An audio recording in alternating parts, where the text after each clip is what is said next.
Hello friends, welcome back to ಜಿರೀಸ್ cooking channel. ಇವತ್ತು ನಾನು ನಿಮಗೆ ಇಲ್ಲಿ ತಂಪಾದ ಜ್ಯೂಸನ್ನು ತೋರಿಸ್ತಾ ಇದ್ದೀನಿ. ಆರೋಗ್ಯಕ್ಕೂ ತುಂಬ ಒಳ್ಳೆಯದು. ಇದು ಅಂಜೂರ ಜ್ಯೂಸ್ ಅಂತ, ಅಂಜೂರ ಹಣ್ಣಿಂದು. ಹೇಗೆ ಮಾಡೋದು ಅಂತ ನೋಡೋಣ ಬನ್ನಿ. 2 ಅಂಜೂರ ಹಣ್ಣು ತಗೊಳ್ಳಿ. ಇದನ್ನು ಚೆನ್ನಾಗಿ ತೊಳೆದು ಇದನ್ನು ಸಿಪ್ಪೆ ತೆಕ್ಕೊಳ್ಬೇಕು. ಸಿಪ್ಪೆ ತೆಕ್ಕೊಂಡು ಈ ಥರ ಹೆಚ್ಕೊಳ್ಬೇಕು. ಹೆಚ್ಕೊಂಡಾದ ನಂತರ ಮಧ್ಯ ಬೀಜ ಇರುತ್ತೆ, ಬೀಜನೆಲ್ಲ ಚೆನ್ನಾಗಿ ತೆಕ್ಕೊಳ್ಬೇಕು. ಈ ಥರ ಸ್ಪೂನಲ್ಲಿ ತೆಕ್ಕೊಳ್ಬೇಕು, ಚಾಕುಲಿ ಬರಲ್ಲ.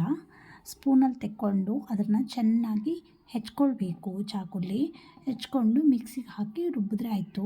ಅದಕ್ಕೆ ಹಾಲು ಮತ್ತು ಸಕ್ಕರೆ ಆ್ಯಡ್ ಮಾಡಬೇಕು. ಈಗ ನೋಡಿ, ಇದು ಬೀಜ ತೆಕ್ಕೊಳ್ತಾ ಇದ್ದೀನಿ. ಈ ಥರ ತೆಕ್ಕೊಳ್ಬೇಕು. ಅದು ಬೀಜ ಇದ್ದರೆ ಚೆನ್ನಾಗಾಗಲ್ಲ. ನೋಡಿ, ಈ ಥರ ಬೀಜ ತೆಕ್ಕೊಂಡು ಮಾಡ್ಕೊಳ್ಳಿ. ಈಗ ಮಿಕ್ಸಿ ಹಾಕ್ಕೊಂಡಿದ್ದೀನಿ. ಇದನ್ನು ಚೆನ್ನಾಗಿ ರುಬ್ಕೊಳ್ಬೇಕು. ಇದಕ್ಕೆ ಹಾಲು ಹಾಕ್ಕೊಡಿ.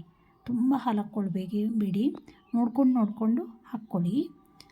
ಈಗ ಸಕ್ಕರೆ ಹಾಕ್ಕೊಳ್ಳಿ. ಇದಕ್ಕೆ ತುಂಬ ಟೇಸ್ಟಿ ಆಗುತ್ತೆ. ಈ ಬೇಸಿಗೆಗೆ ತುಂಬ ಚೆನ್ನಾಗಾಗುತ್ತೆ ಕುಡಿಲಿಕ್ಕೂ, ಮತ್ತು ಆರೋಗ್ಯಕ್ಕೂ ಕೂಡ ಒಳ್ಳೆಯದು. ಇದು ಬಾಡಿಗೆ ತುಂಬ ತಂಪಾಗುತ್ತೆ.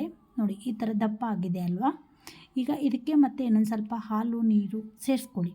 ಹಾಲು ನೀರು ಸೇರಿಸ್ಕೊಂಡು ತೆಳ್ಳಗೆ ಮಾಡ್ಕೊಳ್ಳಿ. ತುಂಬ ದಪ್ಪ ಇದ್ದರೆ ಚೆನ್ನಾಗಾಗಲ್ಲ ಅಲ್ವಾ ಜ್ಯೂಸು ಕುಡಿಲಿಕ್ಕೆ, ಹಾಗಾಗಿ ತೆಳ್ಳಗಿರಬೇಕು. ನೋಡಿ, ಈಗ ನಾನು ಹಾಲು ಆ್ಯಡ್ ಮಾಡ್ಕೊಳ್ತಾ ಇದ್ದೀನಿ. ಹಾಲು ತುಂಬ ಇಲ್ಲ ಅಂದರೆ ನೀರು ಕೂಡ ನೀವು ಆ್ಯಡ್ ಮಾಡ್ಕೊಳ್ಬೋದು. ಎರಡೂ ಸೇರಿಸಿ ಹಾಕ್ಕೊಳ್ಬೋದು. ಇದು ಹಾಗೆ ಕೂಡ ಕುಡಿಬೋದು. ವಾರ್ಮ್ ಬೇಕು ಅನ್ನೋರು ವಾರ್ಮ್ ಆಗಿ ಕುಡಿಬೋದು, ಕೋಲ್ಡ್ ಬೇಕು ಅನ್ನೋರು ಕೋಲ್ಡ್ ಮಾಡ್ಕೊಂಡು ಕುಡಿಬೋದು. ನೋಡಿದ್ರಲ್ಲ ಫ್ರೆಂಡ್ಸ್, ಅಂಜೂರ ಜ್ಯೂಸ್ ಹೇಗೆ ಮಾಡೋದು ಅಂತ ನೀವು ಒಂದು ಸಲ ಮನೇಲಿ ಟ್ರೈ ಮಾಡಿ. Thank you.